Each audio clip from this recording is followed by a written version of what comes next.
जय श्री श्याम भक्तों, बैसाख का पावन महीना चल रहा है और इस पावन महीने में हम कुछ भी दान पुण्य कथा भजन श्रवण कुछ भी करते हैं उसका हमें करोड़ों करोड़ों गुना फल की प्राप्ति होती है। तो आज हम भगवान विष्णु के नाम से 5वें अध्याय का पाठ का स्मरण करेंगे। बोले विष्णु भगवान की जय। श्री कृष्ण गोविंद हरे मुरारी, हे नाथ नारायण वासुदेवा। श्री कृष्ण गोविंद हरे मुरारी, हे नाथ नारायण वासुदेवा। बोले विष्णु भगवान की जय। नारद जी कहने लगे, हे राजन, बैसाख मास सब धर्मों, सब प्रकार के तपों, सब महीनों और सब दानों से अधिक क्यों है?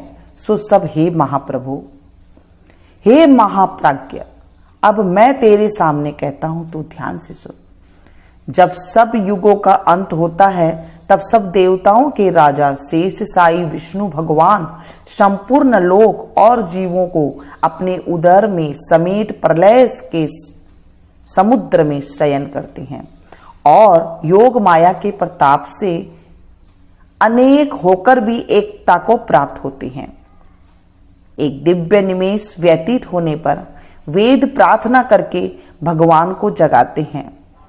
तब भगवान अपने उदर में स्थित जीवों की रक्षा करते हुए उन जीवों को अपने अपने कर्मों का फल देने के लिए सृष्टि के रचने का मन में विचार करते हैं। तब विष्णु भगवान की नाभि से त्रिलोकी का आधार स्वरूप सुवर्णमय कमल उत्पन्न होता है। उसी कमल में से विराट पुरुष रूपी ब्रह्मा उत्पन्न हुए। फिर भगवान ने उस विराट पुरुष में 14 भुवन उत्पन्न किए, जिनके भिन्न भिन्न कर्म और आश्रय हैं। ऐसे अनेकों समूह रचे। फिर सत रज तम 3 गुण प्रकृति मर्यादा और भुवनों के स्वामी रचे। तत्पश्चात वर्णाश्रम के विभाग कर धर्म की कल्पना करते हुए चारों वेद तंत्र स्मृति पुराण तथा इतिहास रचकर धर्म की रक्षा के निमित्त इनके प्रवर्तक ऋषि प्रकट किए। इन ऋषियों ने अलग अलग वर्णों के अलग अलग धर्म प्रवृत्त किए, जिन पर सब प्रजा श्रद्धा करने लगी। प्रजा अपने अपने आश्रमोचित धर्मों में लगी हुई है या नहीं, यही देखने के लिए साक्षात अविनाशी सर्वंतर्यामी भगवान चिंता करने लगे। यह वर्षा काल मैंने निर्माण किया, इसमें सब प्रजा कीचड़ आदि में फंस दुखी हो रही है, जिससे सब धर्मों को नहीं कर सकती। यह देख क्रोध उत्पन्न होता है, मन प्रसन्न नहीं है। मेरे देखते कोई दुख नहीं पाए, अतएव उन्हें देखूं। शरद काल में सब खेती में लग रही हैं, इससे पूर्ण रीति से धर्म नहीं कर सकते हैं। कोई पके फल की अपेक्षा कर रहे हैं, कोई वर्षा से पीड़ित है, कोई शीत से दुखी है, अतएव धर्म नहीं करते हैं। इन्हें देख मुझे शेष उत्पन्न होता है। इनकी उल्टी गति देखकर मुझे संतोष नहीं है। हेमंत ऋतु में सर्दी के मारे कोई प्रातःकाल नहीं उठता है। सूर्योदय से पहले न उठते देख मुझे क्रोध उत्पन्न होता है। शिशिर ऋतु में भी प्रातःकाल के समय शीत से पीड़ित रहते हैं तथा फसल पक जाने की प्रतीक्षा करते हैं। फिर जो मनुष्य जाड़े के मारे प्रातःकाल स्नान करने के लिए केवल सोचा ही करते हैं, उनका शुभ कर्म लुप्त होता है जाता है, जो कभी पूरा नहीं होता। यह समय प्रेक्षण का नहीं है। ऐसा विचार कर भगवान ने वसंत ऋतु को संपूर्ण पातकों को निवारण करने वाला माना है। यह ऋतु स्नान दान यज्ञ क्रिया भोग और सब प्रकार के धर्मों का साधन करने के लिए बड़ी अनुकूल है। इस ऋतु में धनवान सब वस्तु बिना प्रयास के ही प्राप्त करते हैं। जैसे लोगों को धन से सुख मिलता है, जो विष्णु भगवान के आधारभूत प्राणी हैं, उनके धर्म का साधन ही द्रव्य है। बसंत ऋतु में संपूर्ण द्रव्य प्राणियों को सुखदायक होते हैं, दान योग्य, धर्म योग्य और सब कुछ भोगने योग्य। निर्धन, लूले, लंगड़े, व्याकुल और महात्माओं को संपूर्ण द्रव्य और जलादि सुद्रव है, इसमें संशय नहीं है। मेरे प्रियजन इन द्रव्यों से अपनी आत्मा का हित साधन करते हैं। पत्र, पुष्प, फल, शाकादि प्रिय वचन, माला, तांबुल, चंदन, पगधोना तथा नर्मता पूर्वक साधन करते हैं। मैं उनको वर देता हूं।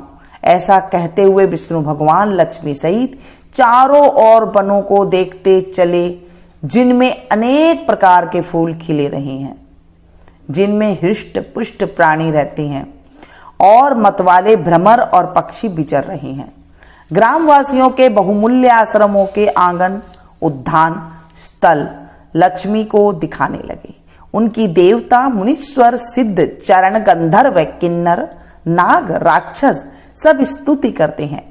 वर्णाश्रम वासियों के घरों में जाकर मीन की संक्रांति तथा लक्ष्मी और सब देवताओं और मूर्तियों सहित भगवान रह करके लोगों के कर्मों का निरीक्षण करते हैं। धर्माचरण वाले पुरुष की मनोकामना पूरी कर देते हैं और मदोन्नमत लोगों की आयु और धन आदि को हरते हैं। जो बैसाख में भगवान की पूजा करते हैं तथा उनके चल मूर्ति रूप साधु महात्माओं की सेवा करते हैं तथा अन्य महीनों में नहीं करते, उनके अपराध को भगवान क्षमा कर देते हैं। जैसे अपने देश में आए हुए राजा को देखकर उस देश के निवासी मनुष्य बहुमूल्य भेंट पूजा लेकर राजा की पूजा करते हैं, तब राजा पूजा के आकार आदि द्वारा यह जान लेता है कि किसकी सेवा पूरी है, किसकी थोड़ी। उचित पूजा होने पर प्रसन्न होकर निश्चय ही उसे मनवांछित फल देता है और जिसकी पूजा ठीक, सेवा नहीं, उसे दंड भी देता है। ऐसे ही विष्णु भगवान बैसाख मास में जो अच्छी रीति से पूजा करते हैं उन्हें मनवांछित फल देते हैं और जो नहीं करते हैं उनके धनादि को हर लेते हैं। धर्म के रक्षस देव देव सारंतर विष्णु भगवान इस मास में प्राणी की परीक्षा करते हैं, इसलिए यह महीना सबसे उत्तम है। बोले विष्णु भगवान की जय। बैसाख मास में अगर हम सूर्य उदय से पहले स्नान कर लेते हैं और दिन भर कुछ ना कुछ दान करें, अगर आप कुछ दान नहीं कर सकते हैं तो आप इस कथा का श्रवण कराएं। जैसे इस कथा को आप शेयर करें ताकि और भी लोग सुन सकें, तो ये आपका दान हो जाता है और इससे हमें करोड़ों करोड़ों गुना फल की प्राप्ति होती है। बोले विष्णु भगवान की जय। श्रीमन नारायण नारायण नारायण, श्रीमन नारायण नारायण नारायण, लक्ष्मी नारायण नारायण नारायण, श्रीमन नारायण नारायण नारायण। बोले विष्णु भगवान की जय। बैसाख मास में आक सींचने का बहुत ज़्यादा महत्व होता है। जो आक का पेड़ होता है, जो हम शंकर भगवान पर आग चढ़ाते हैं, जिसमें दूध निकलता है, उसके पेड़ के नीचे जल अवश्य चढ़ाना चाहिए पूरे महीने। इसमें रविवार को भी जल नहीं छोड़ा जाता है, बल्कि रविवार को इसकी पूजा होती है और वहाँ पर दीपक भी जलाया जाता है। पूजा करने से आग की मनोवांछित फल की प्राप्ति होती है। चाहे दिन में आप कभी भी कथा का श्रवण कर सकते हैं, सुबह शाम कभी भी आप आग को सींच सकते हैं जब आपके पास टाइम हो। ये थी छोटी सी जानकारी। अच्छी लगे तो आप इसे लाइक जरूर दें और इसे ज़्यादा से ज़्यादा अपनों के साथ शेयर कीजिएगा ताकि आपको भी पुण्य की प्राप्ति हो और ये बैसाख महीने का आपको फल मिल सके। मिलते हैं फिर से एक नई वीडियो में नई जानकारी के साथ। तब तक आप लोग देखते रहिए। Thank you. जय श्री।